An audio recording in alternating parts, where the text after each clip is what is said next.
Hi everyone, my name is Yelena from Amazonia PPC, and today we're going to show you how to do some basic keyword research and identify which keywords are most important for your new listing to get ranked for and show up on the first page of the search results. To do this little exercise, I've chosen a random listing, which is a poster corrector, in order to show you how the whole process looks like and what kind of tools we're using to do this keyword research. So let's dive right into it.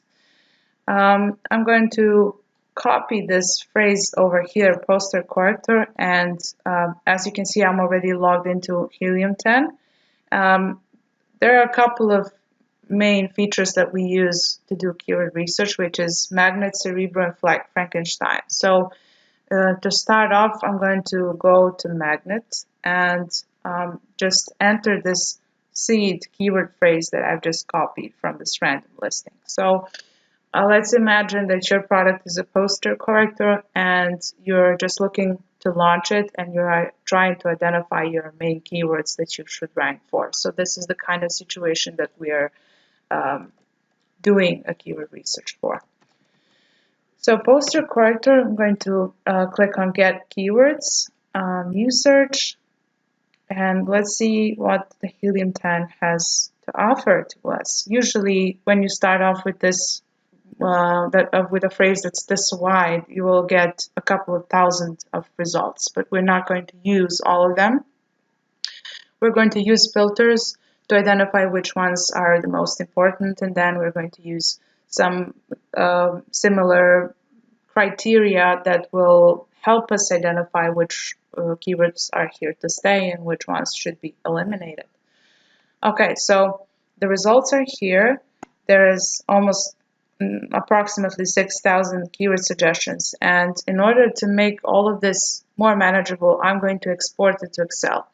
This is just a basic keyword research tutorial, and before you head on to using some advanced features like, I don't know, for example, optimizing per word count or filtering by competing products or match type and stuff like that, you should first really get a hand of doing all of this manually in Excel, simply because we have to go through the keyword suggestions in order to find these couple of really important ones.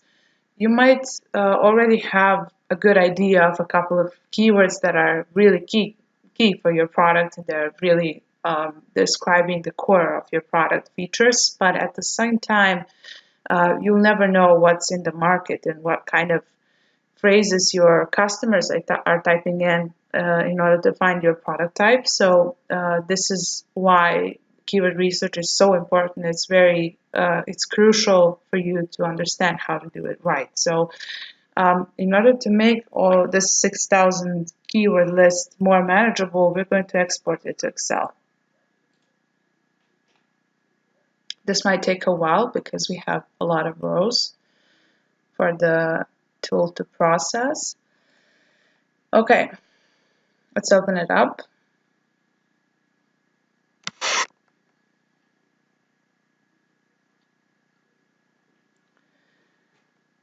Now, when the Excel opens, the first criteria we're going to use is, of course, the search volume.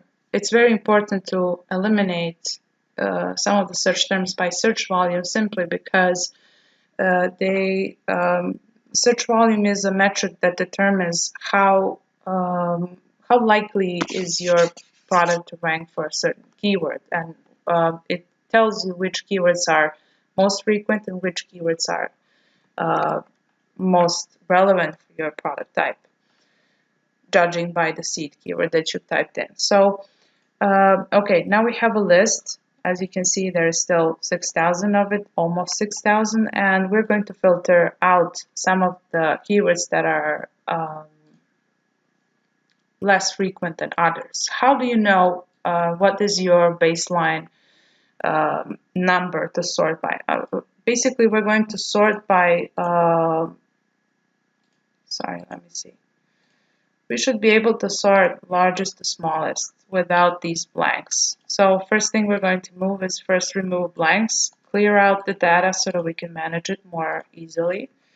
I'm using a filter just to remove the ones that have blanks, that there's no information about. Usually when search volume is so low, Helium10 or Amazon can't provide information about it. So once you remove all of that, you can do another sort, largest by smallest, by search volume. And here you can see some of the main keywords that you will probably already guessed that were there. Poster corrector for women, just poster corrector for men. And then you have some unrelated terms like backpack and stuff like that that we'll clear out a little bit later. Now that you sorted out, now you can see that there's 85,000 searches per month for certain keywords. Obviously, it's a very competitive keyword. So we're looking to narrow down this list. How many we have left? We have left like 4,500 of search terms here. In order to make this job a little easier for us, but at the same time still end up with a high quality list, we're going to, let's say, exclude the ones that are less than 1,000 searches per month from this list. So less than 1,000. Now I'm going to export this to a separate tab, simply because we don't want to lose this data. You want to keep everything saved in case that you want to expand your keyword list for PPC or whatever it is that you might need it for. It's always safer to save than delete and then try and struggle to get it back. So better be safe than sorry when it comes to keyword research and in general working with data. So now that I've removed it, I can just hide this sheet and just make this whole workbook a little bit more visually appealing, and we can delete these less than 1,000 keywords from the list now safely because we have already saved them before. Now you have a keyword list of 140 keywords. Out of the ones that are more than 1,000 searches per month, this is what you should be looking for, especially when you're looking for a very competitive keyword. This is something to keep in mind. It all depends on what your maximum search volume for the specific keyword is. Obviously, if the maximum search volume, or the biggest search volume for first keyword from the list would be, let's say, 2,000 per month, you would lower your criteria and you would just remove from the list the ones that are 100 searches per month or less or something like that. Find your baseline, especially if you go through the Cerebro tool, reverse ASIN, and see what the competitors are ranking for and what's their volume. That's when you can kind of estimate where you're at and what you want to use as your baseline for search volume. So, okay, first thing we're going to kind of understand is what are core keywords and what are some of the supplemental keywords. Like you still want to rank for keywords such as back pain, for example, or posture brace, back pain relief, stuff like that, back support. That's not like 100% your core keyword, 100% something that you want to rank for ideally, but at the same time, it is something that you want to appear for at least organically. So if you have some extra leftover budget, this is something that you want to keep on some list and still rank for it, because it will improve your brand awareness, it will improve your campaign's reach, but it will not have this 100% strong effect on sales, such as core keywords. In this case, core keywords are poster corrector and everything that's related to that. So that will be the first thing we kind of filter out. Let's see what's there that has to do with poster. This is something I would separate in its own list. Sorry.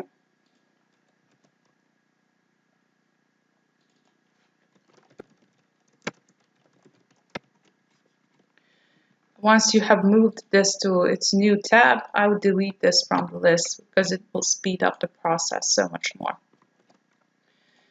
Okay, we are left with let me see how many keywords, 100 keywords. I would say anything related to relief or support would be a good additional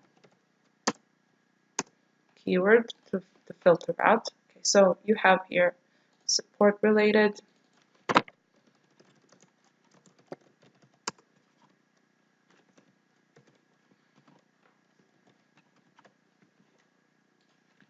I'm going to go ahead and delete that from our main list because we've cleared it out, and now we can see what else there is. So for example, shoulder brace would be a very good example. This type of keyword isn't exactly poster corrector, but it's the same thing. It does the same thing. And you have a far less search volume, which obviously ends up with a far less competing products for this type of keyword. And you will basically have a lot less work in order to get that ranked. So let me see. Everything related to brace will also go into its own separate group.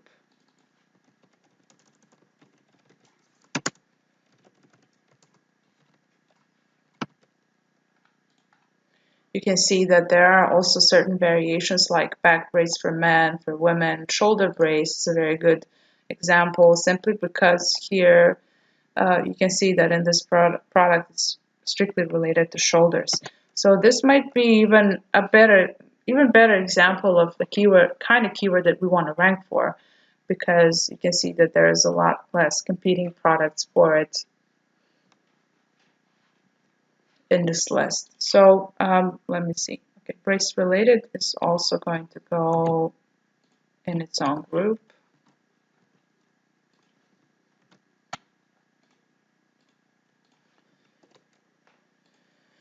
And here we're just going to like manually quickly go through all of these because they have a lot of significant search volume, and for some reason Helium10 gave us these results. We want to know why. We want to know why our product is ranking for something that's completely unrelated, like Finally Fresh.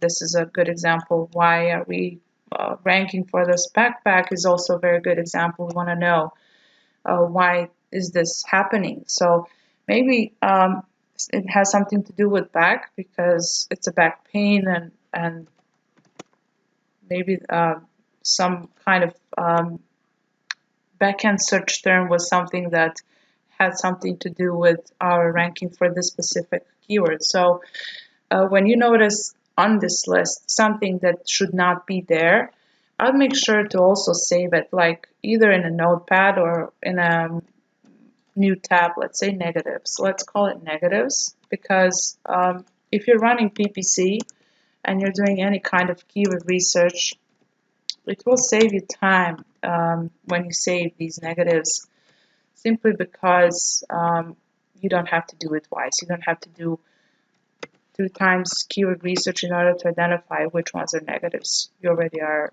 saving them, so to speak. So backpack is going to go in version table. Again, when you find some type of search result that is in your suggested keywords list and does not belong there in your opinion, it has nothing to do with your product, then you should really ask yourself, why are you ranking for it? There must be some kind of reason. Either you entered the wrong category, or you made a wrong choice of keywords to use in anywhere in your listing, or backend search terms aren't doing well for you. So you can see that this is something related to therapy, but very, very far away from this product that we are selling here. So this type of search term inversion table would also be very, very much a negative and saved in the negatives list.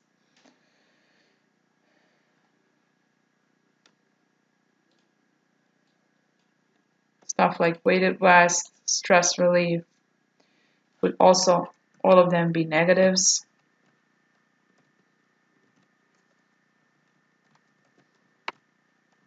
I'm just going to speed up for the sake of this video, not to make it too long.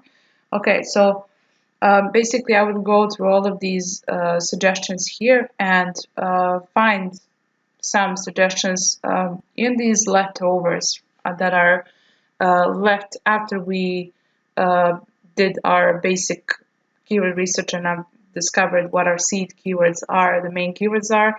You have leftovers here, and you're here in this group of keywords, you're basically looking for negatives. You're not looking for your seed keywords because you already have extracted them to their own tabs.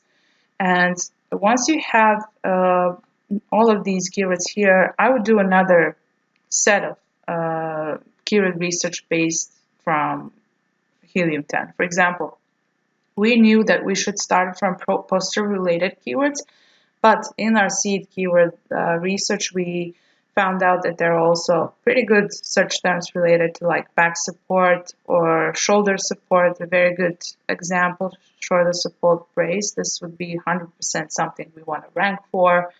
Also brace related, we found some really good examples here like shoulder brace, back brace for women, shoulder brace for women. Stuff like that. So basically I would choose these good keywords over here and run them through the Helium10 tool again to make sure that we extract more of these examples here. That would be lower in search volume. Like for example, they would be below 1,000, but at the same time they would be less competitive, which means there are less competing products to rank for your very core keyword that someone who's very qualified shopper would type in for your search term, for your product. So let me see. Back brace for women. Let's choose shoulder brace for women and see what happens. Ideally, we're looking for more ideas and we're looking for less competitive keywords that will help us get ranked better for all of these alternative keywords that us or any competitor sellers maybe haven't thought of before. That's the value in these tools. Basically, they will help you understand how the market not only searches for your product, but also how they see your product. It's very important.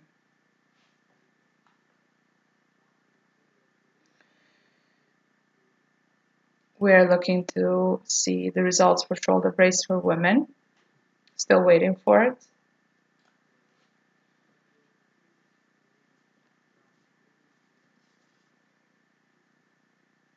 When you have a lot of suggestions, it sometimes can take a while. Here we have 4,000 keywords. So all keywords that are related to shoulder brace for women. This is a long tail keyword, which means it's consisted of a couple of words that are very well defined in terms of what your product is.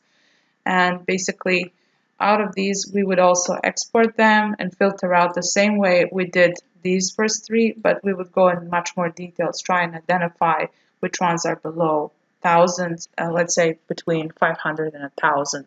That would be my criteria for these other seed keywords.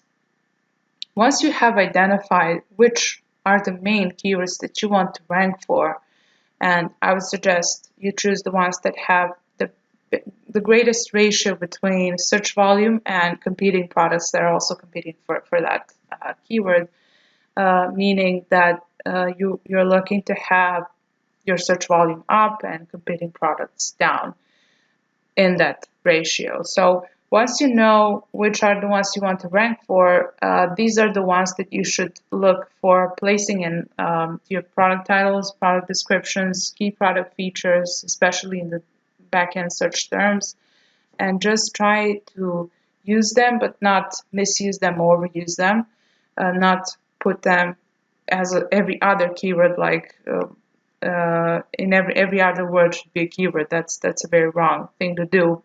Just try and use them throughout the text without pushing it too hard. If you need help from some professional copywriter, it's 100% good thing to do.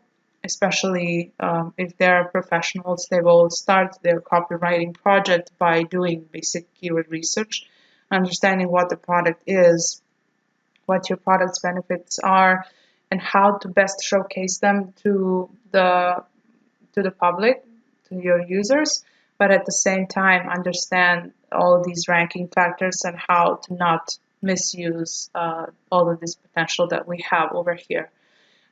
Alternatively, if you are like sort of out of places where you can use your main keywords, like for example, you already used the product title, put it in, you put the keywords in your product title, you already have used the descriptions place, you have stuffed your EBCs with keywords, and there is no leftover place for you to use these keywords organically, then I'd suggest that you use these expanded lists, especially for the long tail keywords that don't have as much volume as we would love them to have, like 20,000 searches per month.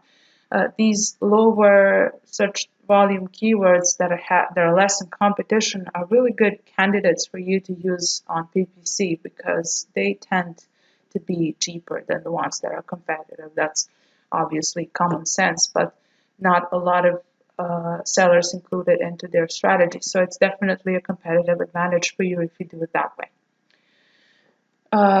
In our next video, I'm going to show you how we use Cerebro to do a reverse ASIN lookup, and stay tuned for more videos. I hope we provided you a lot of value with this tutorial.